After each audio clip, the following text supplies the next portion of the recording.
with the state of public education in Wisconsin? Everyone happy with that? Does anyone in this room think it can be better than it is right now?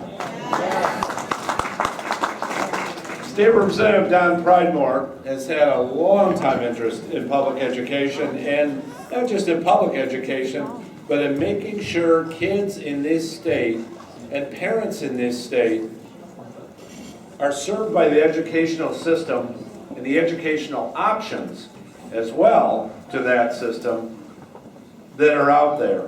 And it takes people to step up.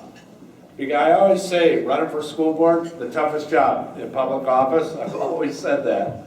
And because it's tough duty a lot of times. But we're in a period of reform right now, and we need people to step up and help lead that reform. And the person to do it this year is a candidate for the Department of Public Instruction Superintendentship, John Pridemore.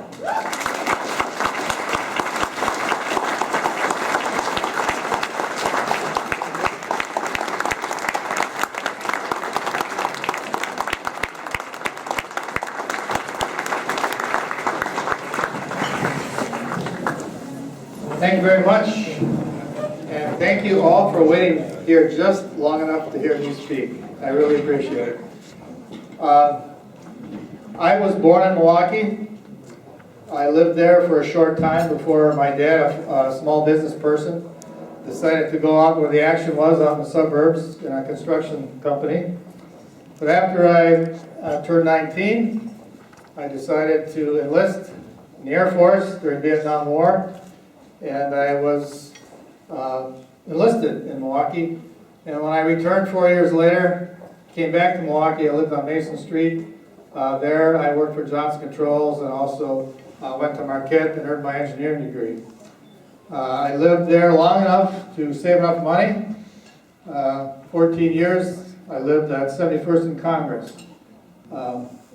So my roots are in Milwaukee, and it's glad to be back. And one of the main reasons I left Milwaukee was because of the educational system that we had even back then was going downhill. Ironically, a year after we left, there was a shot fired at the very school that my kids would have been enrolled in had we stayed in Milwaukee.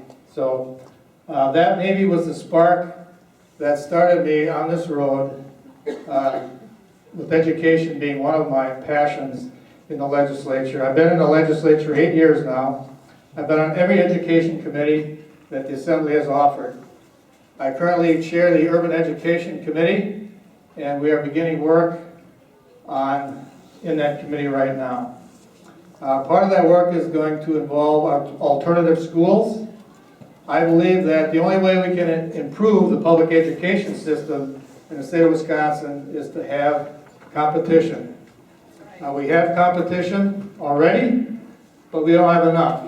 And even though about 22% of the kids in MPS go to a choice school, a voucher school, that still, in my opinion, is not enough to have moved MPS into correcting the very problems that we currently have.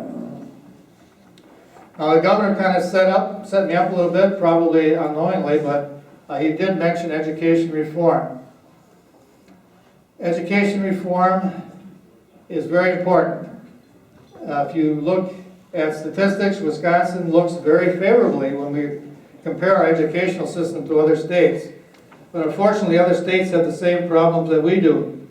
Currently, the United States is ranked 18th in the world in terms of our ability to educate our kids. Now, how long are we going to remain a major economic power in this world or a major military power in this world by continuing to put out our graduates that are ranked 18th in the world? Not much longer, I'm afraid. Now, we have an opportunity coming up very shortly here. I do not have a primary, which I'm very fortunate to have avoided. However, April 2nd is the day. We have a very conservative Supreme Court justice on the ballot. I'm very happy to piggyback with her. And whatever people I can get from the education community that realize how important this election is, I believe will help her get elected on April 2nd as well. Now, my platform has been common sense, conservative, underline that word conservative. I've been a staunch, unabridged, unadulterated conservative all my 8 years in the legislature and all my life prior to that. Education reform does not exist in the current administration at DPI. Now, our educational system really took a turn back about 40 years ago when we went from an education association to a teachers union. Teachers union, in my humble opinion, has been the worst thing that happened to our educational system. And Governor Walker, with Act 10 last session, did a lot to weaken that control over our education system in many ways. The first thing that happened after we passed that into law is the WIA insurance company laid off 40% of their workforce. Now that tells you where a lot of their political clout came from, where a lot of the money that went into the local school board races as well as DPI, where that money came from. Not only that, but the teachers union spent $4 million trying to recall Walker just last year.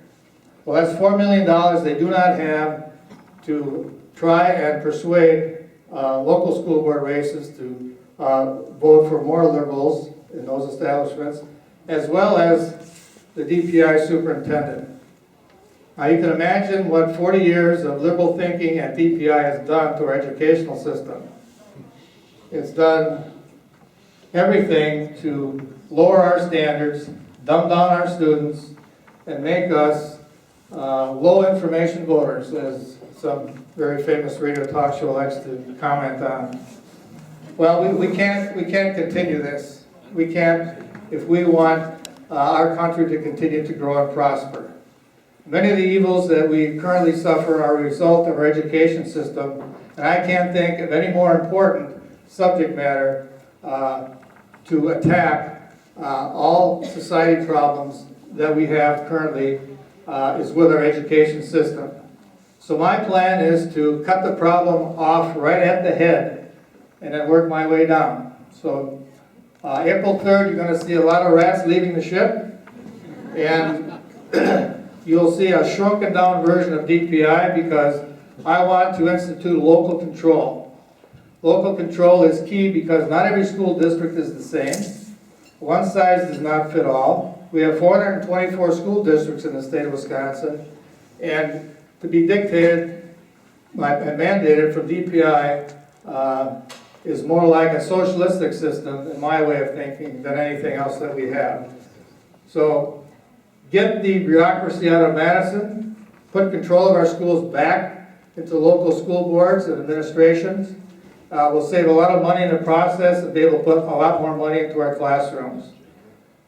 So with that said, thank you very much for hanging around this long. I hope I have your support April 2nd, and thank you very much for staying here to hear me.